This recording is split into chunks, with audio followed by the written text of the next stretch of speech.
এই বাংলাদেশের একজন সিনিয়র সাংবাদিক হিসেবে চাই এই প্রত্যেকটি গুলির ঘটনা তদন্ত হতে হবে।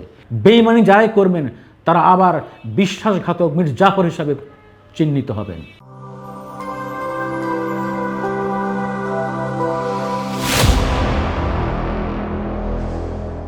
সুপ্রিয় দর্শক, আমি বিএম জাহাঙ্গীর স্বাগত জানাচ্ছি যারা এই মুহূর্তে মূল্যবান সময় ব্যয় করে আমার ভিডিও দেখছেন তাদের প্রতি বিশেষভাবে কৃতজ্ঞ। আমি এই অনুষ্ঠান থেকে মূলত জাতীয় গুরুত্বপূর্ণ পত্রিকা ও নিউজ পোর্টালে প্রকাশিত গুরুত্বপূর্ণ সংবাদের মধ্য থেকে দু একটি আলোচিত সংবাদ নিয়ে আলোচনা করে থাকি, বিশ্লেষণ করি আমার মতো করে, যেভাবে আপনারা চিন্তা করেন, আপনারা বলতে চান, সেভাবে চেষ্টা করি কিছু বলার জন্য। তো আজ আমার সামনে অনেকগুলো সংবাদের ভিড়ে একটি সংবাদ আমার খুবই দৃষ্টি আকর্ষণ করেছে। সেটি হলো দৈনিক যুগান্তর পত্রিকায় একটি সংবাদ ছাপা হয়েছে, যার শিরোনাম হলো শোকের পাহাড় স্বজনের বুকে।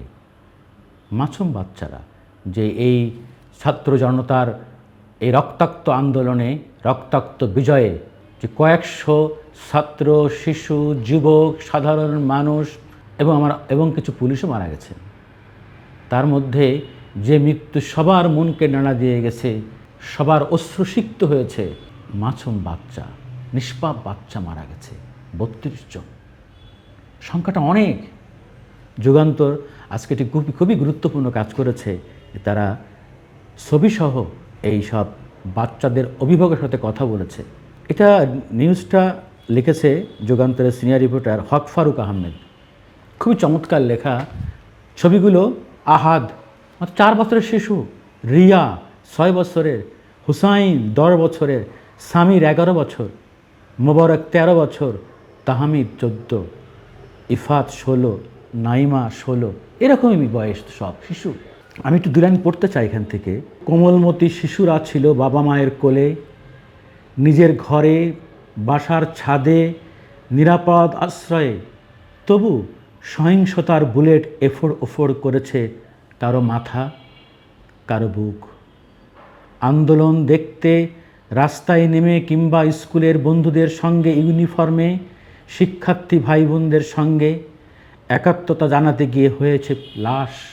বাসায় এখন পড়ে আছে তাদের প্রিয় পোশাক, বই, খেলনা, সবই এখন তাদের বাবা মায়ের জন্য দুঃসহ স্মৃতি।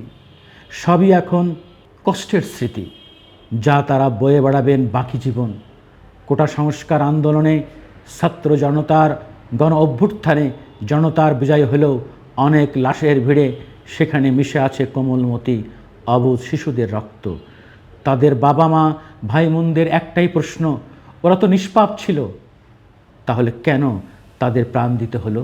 ভেঙে গেছে এই বাবা মায়ের বুক, মুছে গেছে তাদের স্বপ্ন। তারা বলেছেন যুগান্তরের কাছে, খুনি সরকারের পতন হয়েছে, এবার আমরা আমাদের নিষ্পাপ সন্তানদের হত্যার বিচার চাই। আমিও বলছি, আমার সাথে আপনারাও সবাই একমত হবেন। স্বাভাবিক যে আমরা এই সব হত্যাকাণ্ডের বিচার চাই। নিষ্পাপ শিশু বারান্দায় এসে বাবার কোলে তারা গুলিবিদ্ধ। এই গুলি কারা করলো? আমরা শুনেছি যে হেলিকপ্টার থেকে গুলি করা হয়েছে। আমরা চাই, এই বাংলাদেশের একজন সিনিয়র সাংবাদিক হিসেবে চাই এই প্রত্যেকটি গুলির ঘটনা তদন্ত হতে হবে এবং যারাই গুলি করেছে তাদেরকে বিচারের মুখোমুখি করতে হবে। এবং কারা গুলি নির্দেশ দিল, এইভাবে এলো পাথাড়ি বাসা বাড়ির মধ্যে গুলি গেছে, কারোর ক্ষমা নাই বাংলাদেশে। এক একটা মানুষ পৃথিবীতে এসে চলে যাচ্ছে এভাবে, নিষ্পাপ শিশু। এর জবাব দিয়ে আমাদের করতে হবে। সব রক্তের পরে দাঁড়িয়ে বেঈমানি যারাই করবেন তারা আবার বিশ্বাসঘাতক মীর জাফর হিসাবে চিহ্নিত হবেন। আমরা আশা করব যে নতুন সরকার দায়িত্ব নেবে, আমরা এই যে ইন্টারিম গভর্নমেন্ট দায়িত্ব নেবে, সেই অনাগত সরকারের প্রতি আমার পক্ষ থেকে, সবার পক্ষ থেকে ব্যক্তিগত আহ্বান থাকবে, তারা যেন এই সব হত্যাকাণ্ডের ব্যাপারে একটি পৃথক কমিশন করে প্রত্যেকটা হত্যাকাণ্ডের বিশ্বাসযোগ্য নিরপেক্ষ তদন্ত করে বিচার করেন।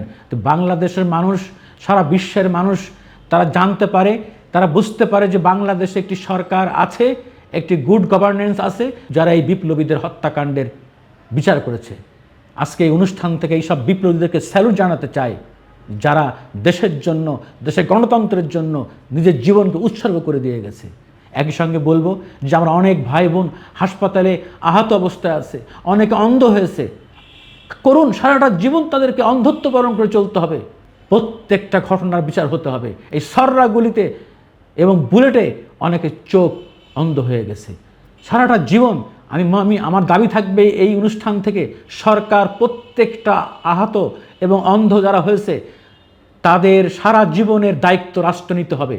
কারণ এদের রক্তের উপর দিয়ে, এদের ত্যাগের বিনিময়ে আজকের এই বাংলাদেশ নতুন করে স্বাধীন হয়েছে, এটা ভুলে গেলে চলবে না। এ দাবি যতক্ষণ পূরণ না হবে ততক্ষণ আমি বিএম জাহাঙ্গীর বলতেই থাকব যে এদের সঙ্গে আছি এবং থাকব। আজ আর কথা বাড়াচ্ছি না, এখানে শেষ করছি। আশা রাখি সরকারের যারা অনাগত সরকারের নীতি নির্ধারক মহল এ দাবির প্রতি একাত্ম প্রকাশ করবেন। ভালো থাকুন সবাই, ধন্যবাদ, খুদা হাফেজ।